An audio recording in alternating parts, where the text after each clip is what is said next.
దేవుని పరిశుద్ధ నామానికి స్తోత్రం కలుగునుగాక. ఈ దినముకైన దేవుని వాక్యంను చూద్దాం. సామెతలు 11వ అధ్యాయము 30వ వచనమును చూడబోతున్నాం. సామెతలు 11:30.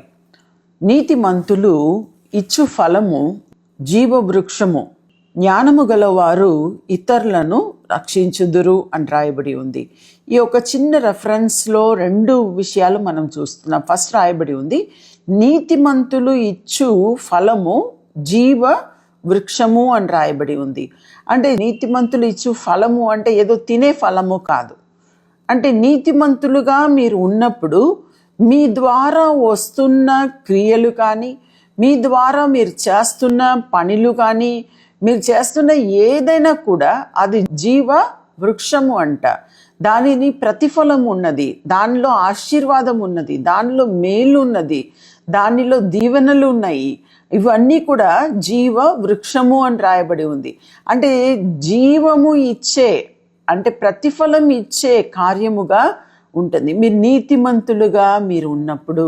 ఎప్పుడండి ఈ నీతిమంతులు ఇచ్చు ఫలము అంటే నీతిమంతులు ఇచ్చే ఫలము అంటే వారు మాట్లాడుతున్న మాటలు కావచ్చు, వారు చేస్తున్న క్రియలు కావచ్చు, వారు ఏం చేస్తూ ఉన్నారో అది జీవపు వృక్షంగా ఉంటుంది.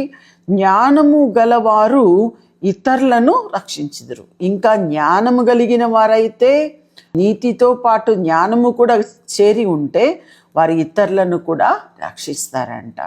అంటే ఈ రోజుల్లో మనం చూస్తున్నాం, ఎంతోమంది సేవకులు ఉన్నారు ప్రపంచమంతా.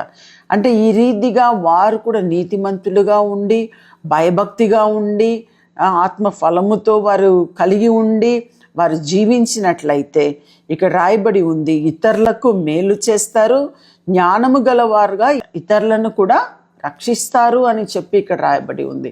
సో మనము కూడా మనం రక్షించబడ్డము, నేను నా ఇంటి వారు యెహోవాను సేవించుదుము అని మాట మాత్రం కాదండి.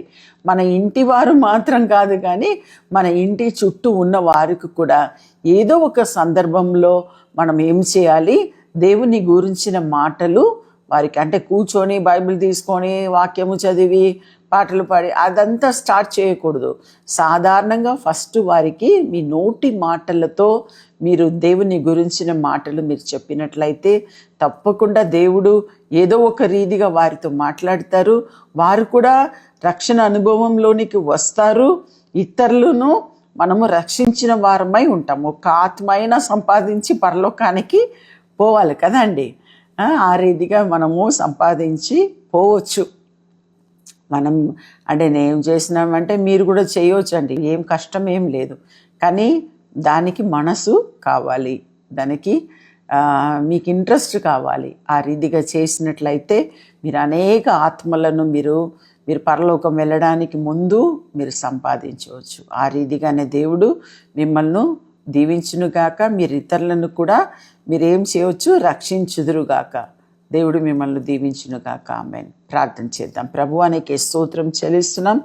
నీతిమంతులు ప్రభువా ఇచ్చు ఫలము జీవ వృక్షము అని మేము చూసినాం తండ్రి. అదే రీతిగా ప్రభువా జ్ఞానము గలవారు ఇతరులను రక్షించుదురు అని చెప్పిన మాట ప్రకారం తండ్రి, జ్ఞానులు ఇతరులను రక్షించేవారుగా ప్రభువా ఈరోజు ప్రభువా నీ మాటలను చెప్పి నీవు సత్య సువార్తను ప్రభువా ఇతరులకు ప్రకటించడానికి, ఇతరులకు చెప్పడానికి తండ్రి, పలకడానికి ప్రభువా అటువంటి కృపను ప్రభువా నీ బిడ్డలకు అనుగ్రహించమని ప్రార్థిస్తున్నాను తండ్రి. మీరే తోడుగా ఉండండి ప్రభువా, వారిని దీవించండి, వారిని జ్ఞానులుగా ఉంచి ప్రభువా ఇతరులను రక్షించువారుగా ప్రభువా వారిని దీవించమని ఆశీర్వదించమని యేసు నామములో అడిగి ప్రార్థిస్తున్నాము మా తండ్రి. ఆమేన్. ఈ ప్రోగ్రాం మీకు ఆశీర్వాదకరంగా ఉన్నదని మేము నమ్ముచున్నాం. ఫస్ట్ లైక్ చేయండి, తెలిసిన వారు మీ ఫ్రెండ్స్ అందరికీ మీరు షేర్ చేయండి, తర్వాత సబ్స్క్రైబ్ చేయండి. తప్పగా ప్రభు మిమ్మల్ని దీవిస్తాడు. ఇక రాబో వీడియోను కూడా మీరు చూడండి, దీవించబడండి. ప్రభు మిమ్మల్ని దీవించును గాక. God bless you.